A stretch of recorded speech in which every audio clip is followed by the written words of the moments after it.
Barchaga assalomu alaykum. Bu videoda sizlar bilan dikkat strategiyasi haqida gaplashamiz. Hech o'ylab ko'rganmisizlar? $1 kuniga investitsiya qilib, kelajakda millioner bo'lish haqida. Ya'ni siz kuniga $1 investitsiya qilib borasiz. Shu kriptovalyutalarga investitsiya qilish orqali siz shu kelajakda shu investitsiyalarni sizga millioner bo'lishiga sababchi bo'lib qolishi mumkin. Bu videoda sizlar bilan shularni ko'rib chiqamiz. Bu video kimlar uchun? Kimlar o'zi bu videoni ko'rish kerak? Siz kripto tradingda endi kirib kelgan bo'lsangiz yokida uzoq muddatli investitsion portfel izlab yurgan bo'lsangiz, investitsiya haqida qiziqarli ma'lumotlar, ya'ni investitsiya o'zi, investitsiya nima, investitsiyaga qanaqa qilib investitsiya qilinadi, shunaqa savollar sizni qiynayotgan bo'lsa, barchasini shu videoda topasiz. Agarda sizda misol kripto trading bilan shug'ullanishda vaqtingiz bo'lmasa, misol trading bilan shug'ullanishda ham bu kasb sifatida qarash kerak, ya'ni siz bitta kasbni o'zini mutaxassis bo'lsangiz, sizga yaxshi pul keladi. Yaxshi mutaxassis bo'lgandan keyin mutaxassisligingizga yarasha yaxshi daromad ola olasiz. Xuddi shunday kripto tradingda ham siz mutaxassis bo'lsangiz, siz soha sifatida qarab ishlasangiz, sizga yaxshi pul keladi. Lekin bizda qanday insonlar ko'p? Bizda misol o'zini ishi bor, ya'ni boshqa ishlar shug'ullanadi, boshqa kasbdan daromadi bor, lekin kripto tradingga qiziqadi, ya'ni daromad olgisi kelyapti. Shunaqa insonlar ham bu videoni oxirigacha ko'rsa, barcha savollariga, o'zini qiziqtirgan savollariga hammasini javobini olishadi. Kuniga $1 orqali millioner bo'lish sarlavhasi ostida boshladik. Ya'ni qanday qilib desangizda, siz 2030-yilgacha $1 kuniga investitsiya qilib borib, ya'ni bitta qahva puliga, misol uchun shu $1 hozirgi kunda menimcha hech kim cho'ntagini qiynab qo'ymaydi. $1 siz kuniga yig'ib borsangiz bo'ladi. Shu $1 yig'ib borgan pulingiz shu 2030-yilga borib sizni millioner qilishi mumkinmi degan savolni o'rtaga tashlaymiz hamda shu videoda shu savol bo'ylab barcha savollarni ko'rib chiqamiz. Xo'p, birinchi navbatda o'zi dikkat strategiyasi nima, u qanday ishlaydi? Shuni sizlar bilan ko'rib chiqamiz. Dikkat strategiyasi bu investitsion strategiya. O'zi investitsiya deganda ko'pchilik katta summa bilan investitsiya qilish deb o'ylaydi. Lekin kriptovalyutada yoki boshqa moliyaviy bozorlarda siz dikkat strategiyasi orqali ham investitsiya qilsangiz bo'ladi.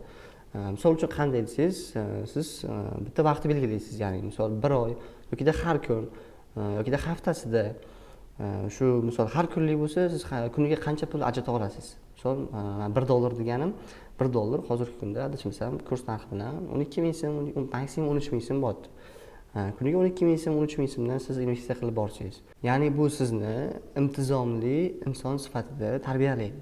Ya'ni siz har kuni bitta vaqtni belgilagan holda kriptovalyutalar tanlab, har kuni investitsiya $1 dan investitsiya qilib borsangiz, bu sizga o'sha intizom beradi va xotirjamlik beradi hamda kelajakdagi sizga oltin portfel yig'ilishiga sababchi bo'lib qolishi mumkin. Hamda bu portfelingiz sizga misol shu qancha yilga nisbatan olayotgan bo'lsangiz, misol dikkat strategiyasida kimdirlar 1 yil mobaynida yig'adi, keyin 4-5 yilga uzoq muddatga olib qo'yishadi. Hamda shu 4-5 yillik investitsiya miqdori kutish natijasida siz millioner bo'lishingiz ham mumkin. Kripto tradingda qanday savdogarlar bor? Ya'ni buni siz bilib olishingiz kerak. Misol uchun kunlik savdogarlar bor. Kunlik savdoda 24 soatlik vaqt oralig'ida pozitsion savdo qilishadi. Undan tashqari skalperlar degan insonlar ham bor, ya'ni scalping. Scalping bilan savdo qilish orqali ular daromad qilishadi. Xo'p, bizda swing trading ham bor.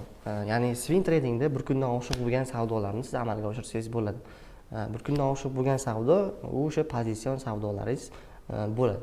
Endi bu videoda asosan biz investitsion portfel hamda investitsiya qilish dikkat strategiyasi orqali har kuni kichkina summa bilan investitsiya qilib borish hamda kelajak uchun sarmoya, ya'ni oltin portfel yig'ish maqsadida qanday qilishimiz maqsadida bu videoni qilyapmiz.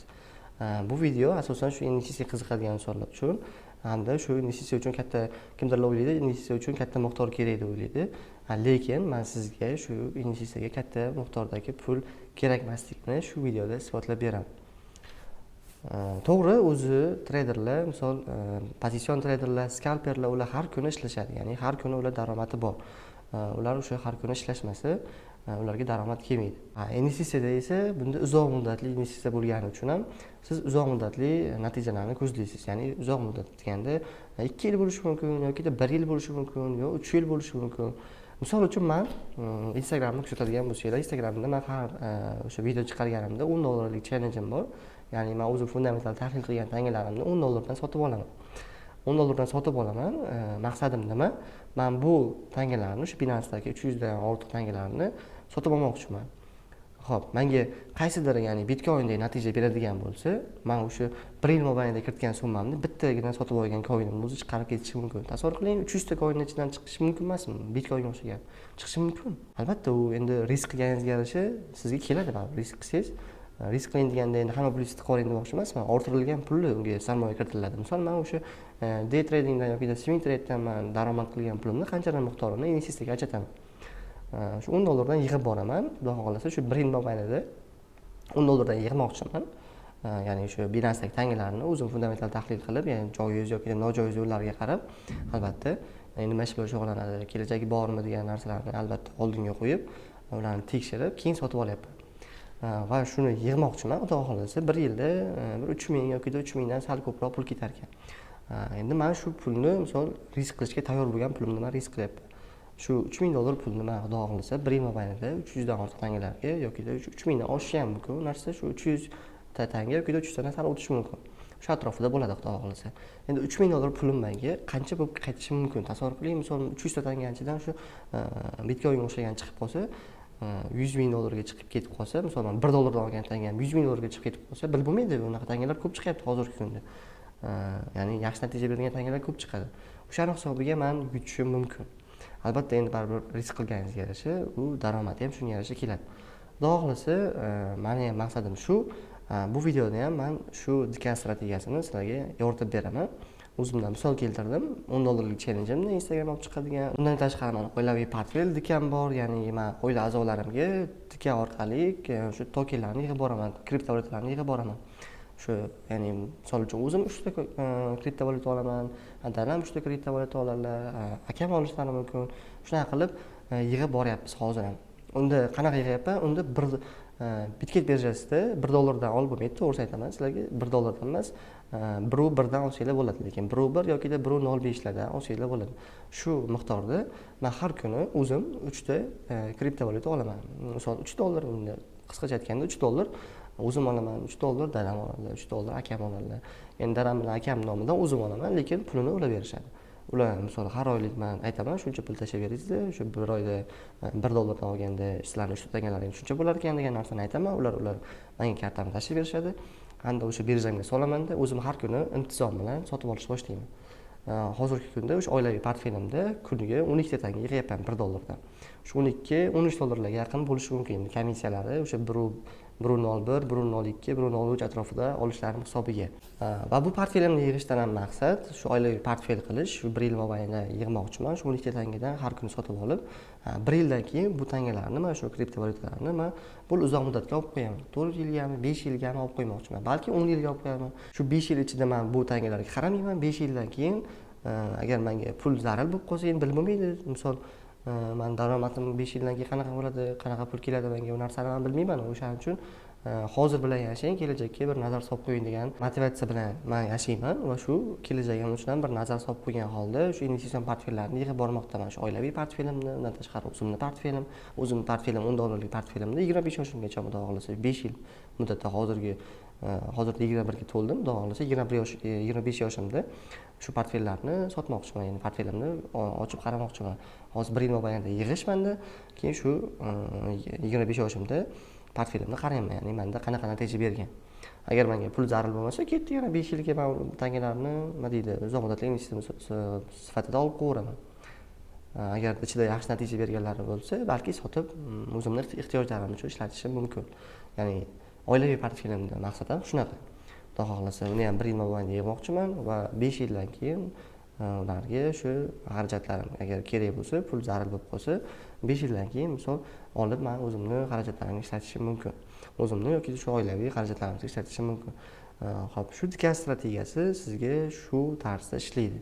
Ya'ni uzoq muddatli investitsiya sifatida sizga ishlab beradi. Bunaqa isbotlarni ko'p ko'rgansiz hayotingizda. Endi kriptoning ichida yurgan bo'lsangiz, tarixiy voqealar ko'p chiqadi. Misol uchun 1 dollardan kuniga salani olib qo'ygan inson 1 yil mobaynida yiqqan inson mashina sotib olibdi uni puliga, ya'ni daromadidan. Endi 1 yil mobaynida yiqqan pul 1 dollardan endi o'sha 365 dollar bo'ladimi? 365 dollar mashina darajasida ko'tarilib ketganda, endi salani narxi ko'tarilishi ehtimoli ehtimolligidan ham u daromad kelgan. Misol siz $1 har kun sarmoya kiritganingizda $365 bo'lar ekan. $365 endi sananingiz 1 yil mobaynida bilib bo'lmaydi. Qaysidir tangalar o'zi 1 yil ichida ham natija berib qolishi mumkin-da. Agarda natija berib qolsa, o'zi u mashina pulga ham yetib qolishi mumkin. Bunaqa misollar ko'p, tarixiy isbotlari ham siz o'zingiz guvohi bo'lgansiz. Ya'ni Dikast strategiyasida asosiy maqsad bu yerda katta miqdorda investitsiya qilish emas, o'zingizni qiynamagan holda qancha pul ajrata olasiz kuniga yoki haftasiga yoki oyiga qancha pul ajrata olasiz. O'sha ajratgan pulingizni uzoq muddatli investitsiya sifatida kiritib qo'ying bo'ldi. Siz kelajakda millioner bo'lishingiz mumkin. U sarmoyalarning ortidan. Endi albatta fundamental tahlil qilingan kuchli qoidalarga sarmoya kiritish orqasidan siz bu natijaga erishasiz. Endi fundamental kuchli qoidalarni qayerdan topaman? Endi men bilimim yo'q, tajribam yo'q desangiz, mana Instagram sahifamni kuzatgan bo'lsangiz, men o'zim sotib olayotgan tangalarimni, o'sha hozir boshida aytib o'tgan $10 sotib olayotgan tangalarimni men Instagram sahifamda ham ulashib boraman. Nima tangani sotib oldim, nima uchun sotib oldim, hammasini ulashib boraman. Ko'rib, o'zingiz bitta qaror kelib, endi sizga nima deydi, moliyaviy maslahat emas. Endi albatta hamma qaror qabul qilish o'zining qo'lida. Baribir o'zingiz pulingizni o'zingiz boshqarasiz. Lekin sizga qanaqadir maslahat kerak bo'lsa, shu tanga tanlamayotgan bo'lsangiz, men olgan tangalarni ham olsangiz bo'ladi.